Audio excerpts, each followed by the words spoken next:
You're tuning into Black and White Sports on YouTube. The no-holds-barred truth on sports. The main event starts now. All right, guys, let's talk about the Miami Dolphins. More specifically, we're going to talk about Tua Tagovailoa. As we know, everybody coming into this season sort of holding their breath because of the concussions that Tua had last year. He did admit that he contemplated retirement. Today, huge game. All of a sudden, the Patriots and the Dolphins game is massive. Okay, it's a chance for the Pats to go to 3-1 in the division. And if the Pats win today, look out. I mean, they've got very winnable games, and the Pats, well, they've had the hardest winning percentage of opponents this year. Dolphins, one of the easier ones, right? So this week, Mike McDaniel and Raheem Mostert, a guy I like a lot, a guy that I wish as a Niners fan we would have kept around. I mean, a guy that would have been perfect to be behind Christian McCaffrey, and I think we miss him, and man, he's having a pretty good year with the Dolphins. But they came out this week and they crashed back at critics that want to claim Tua is a quote-unquote system quarterback. Now, I've never understood the system quarterback term because I think every great quarterback ever was a system quarterback. I do. Okay, now some of them have a little more clutch in them, like Tom Brady, but Tom Brady was a system quarterback. Peyton Manning was a system quarterback that he created. All right, him and Tom Moore with the Colts created a system that worked. Bill Walsh, Joe Montana. I mean, Montana ran that Walsh West Coast offense to perfection. So when people say you're a really damn good or great system quarterback, I can't figure out how that's supposed to be offensive. Now, I've always said, and I root for these Alabama quarterbacks, Jaylen, Tua, Mac. I do. I watched every snap they ever took in college. And I always thought with Tua coming out, he could be a very good professional NFL quarterback. What I meant by that was, let's say the highest of end of Alex Smith. You might be like, Alex Smith? Oh, no.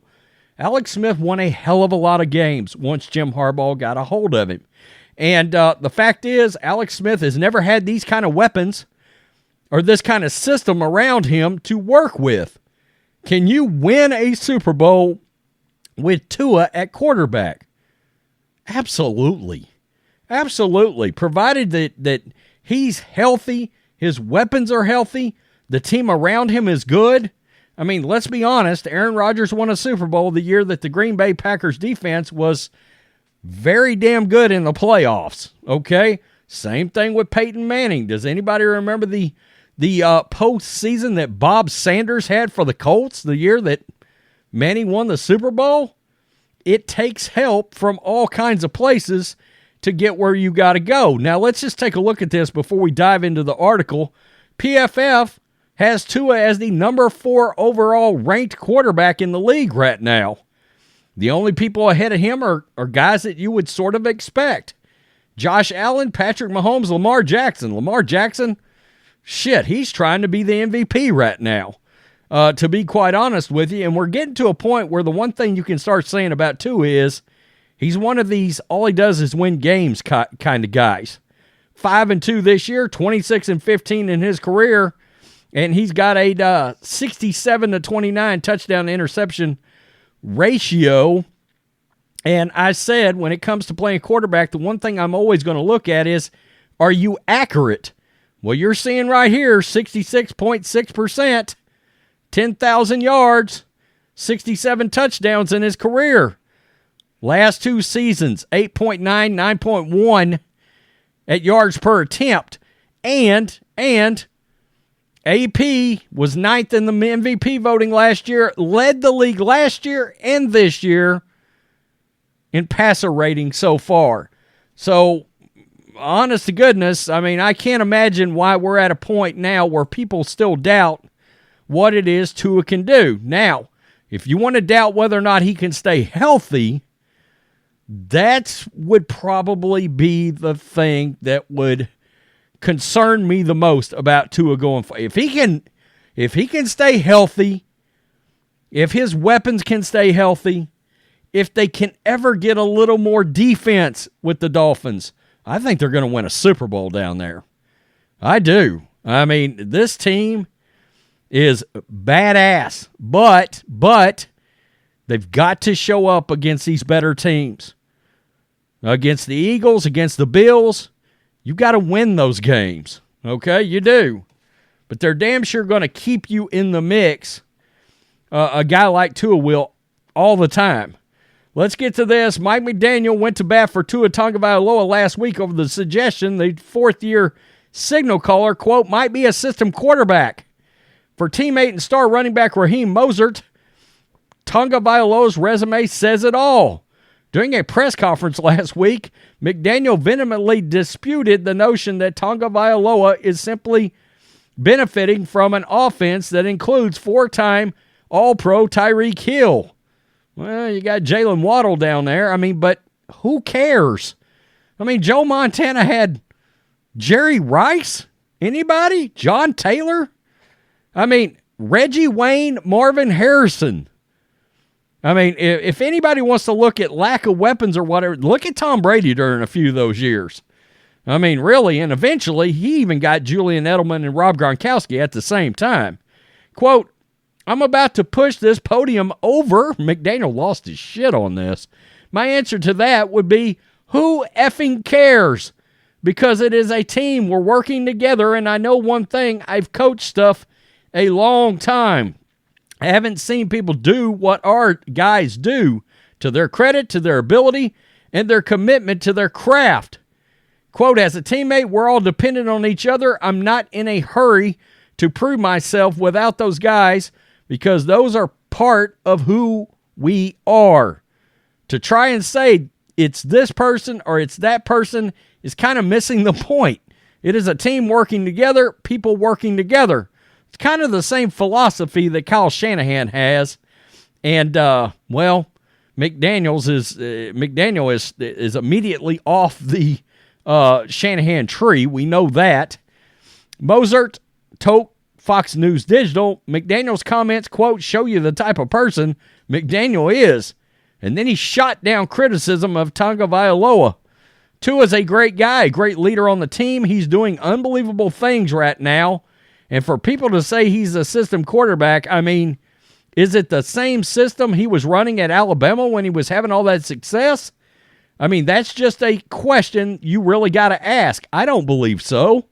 For people to say he's a system quarterback, I don't believe that whatsoever. Just because there's too many different comparisons, he's a winner regardless of what system he's in. He's a competitor. He's going to be the best he possibly can be. He's a winner, so at the end of the day, that's what it boils down to. The Dolphins lead the league in total offense, red zone efficiency, and yards per play.